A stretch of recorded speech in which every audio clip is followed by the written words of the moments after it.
Hi, I'm Emily Jacob and welcome to Em's R&R, Tips for Rescue and Resilience. I'm sharing tips to help navigate these uncertain times and any type of time. Rescue so you can self-rescue when you feel anxious, overwhelmed or flat out panicked, and resilience so you can build an inner core that means you need to self-rescue less often. Today's tip is all about gratitude. Now, gratitude might be something that you already have a practice for, in which case, switch off and don't worry.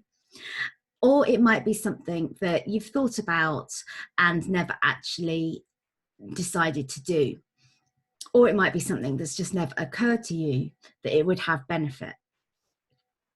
Now, the thing about gratitude practice is that it forces you to actually look around and take notice in the good things that are happening, the small things. They might be small, they might be big, but it forces you to actually look outside of yourself and notice other things that are positive in the world.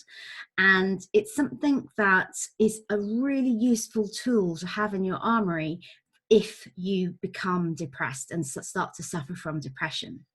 Now, we are at the moment, as I'm recording this, we're in lockdown. I think this is my 76th day of living by myself in a lockdown environment. And so regardless of how the rest of the day can go, it can feel like the world is closing in. And so I've personally found a gratitude practice to be really, really helpful to keep me grounded in gratefulness for the things that I do have and stop me from thinking about all the things that I don't have, the people around me, that I can't go out to the cinema, that I can't do these things.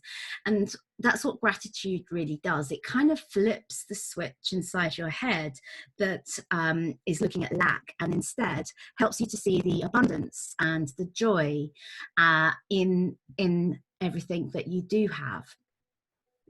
And it's very much helps you to have that state of mind. I'm not somebody who thinks that it's important to be positive all the time. I think that can be quite toxic sometimes. If it doesn't take into account the real circumstances that we're living in. But having a gratitude practice can mean that we start to feel pleasure again and start to feel connected into the world around us. Now, you might be watching this and thinking, okay, Em, but there's not a lot for me to be grateful for right now. I've lost my job.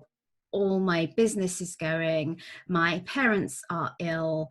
My best friend has going through a terrible time at home with their partner. There could be a whole load of terrible, sad news stories happening in your life. And here am I suggesting that you practice gratitude. So I understand that it might be coming across as not sensible, but I promise you that if you were to actually say, okay, all of this shit, and it is shit, is happening, and at the same time, I can be grateful that I'm still got a roof over my head, that I still have food in the larder, that the sun is shining, and that I have trust that the sun will rise again tomorrow, that I'm still breathing. And it's very much up to you as to what kind of level of gratitude you choose to pick up and to practice. And my advice is always to start really small. It's like just dip your toes in the water and see how it feels. Don't try to be grateful for things that feel like you're faking it. Be grateful for things that you are grateful for. So when you open the curtains in the morning and you notice how the light shines on the side of your bedside cabinet, and it makes a pretty a pretty shape. You know, that can be something you can say, oh, I'm really glad I noticed that was pretty. If you hear the bird song outside, and you can be grateful that that sounded nice. If the sound of the rain perhaps might be making a really beautiful sound on the windowsill. So be thinking about what you are actually grateful for, what kind of things you can be noticing, what kind of things can bring a smile to your lips and make you feel a little bit more connected to the world outside. And the thing is, for somebody going through depression, everything looks grey or murky brown, and it's very difficult to notice that the birds are singing and to notice how the light is coming through the window in the morning. And it's by starting to force yourself to notice these things and to making a mental note about them that actually you can start to crawl and clamber out of that pit of depression. A gratitude practice is really at the heart of sort of a strong self-care regime. It really means that when you can start to see the world through eyes of gratitude instead of always seeing the lack, which I'm not saying isn't there, it can be there. When you can see it, see the things to be grateful for amongst the rubble, then you start to build a resilient core. That means that rubble doesn't have the same impact on you as it was having before. It reduces and diminishes the hold that what is going wrong has on your mood and your state of mind and the way you're feeling. Now, I hope I've explained that in ways that work for you. The way you can go about creating a gratitude practice is very much up to you. Some people will think of things in the morning that they're grateful for, and that sets them up for thinking positively and connected to the world for their day.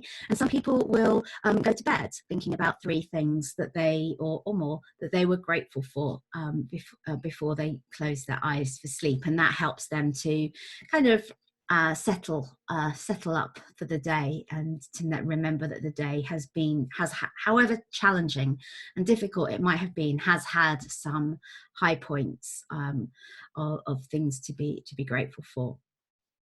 Other people will go through their day and mindfully notice as they see things. They will say, "Aha! This is a nice moment. I appreciate this moment. I appreciate the way the sun came in just now. I appreciate that I can hear the birds singing." So be aware of practicing what way might work for you. Some people like to just think about it inside their head and kind of tick this off. Yes, that was nice. Yes, that was another good thing.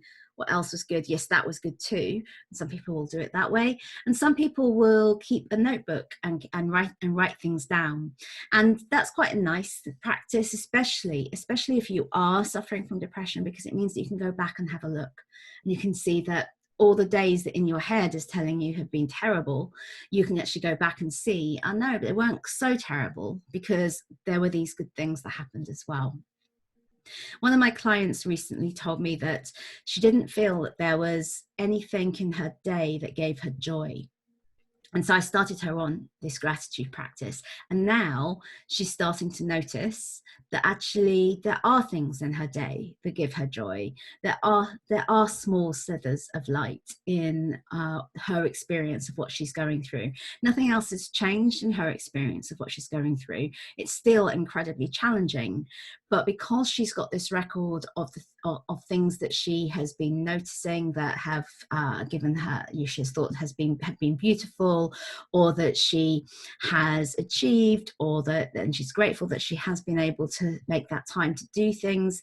So she's got this record, and she can go through and see that actually the days are not as grim as she had thought they were. So that's gratitude. I really encourage you to take up a gratitude practice and to make it part of your inner world.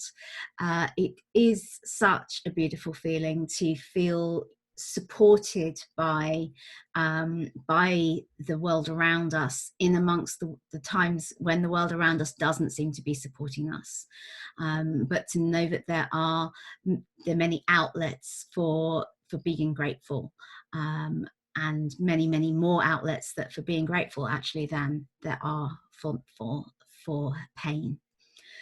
So thank you for watching. If this has been helpful, please share. Please let me know in the comments, and watch out for the next tip. Thank you.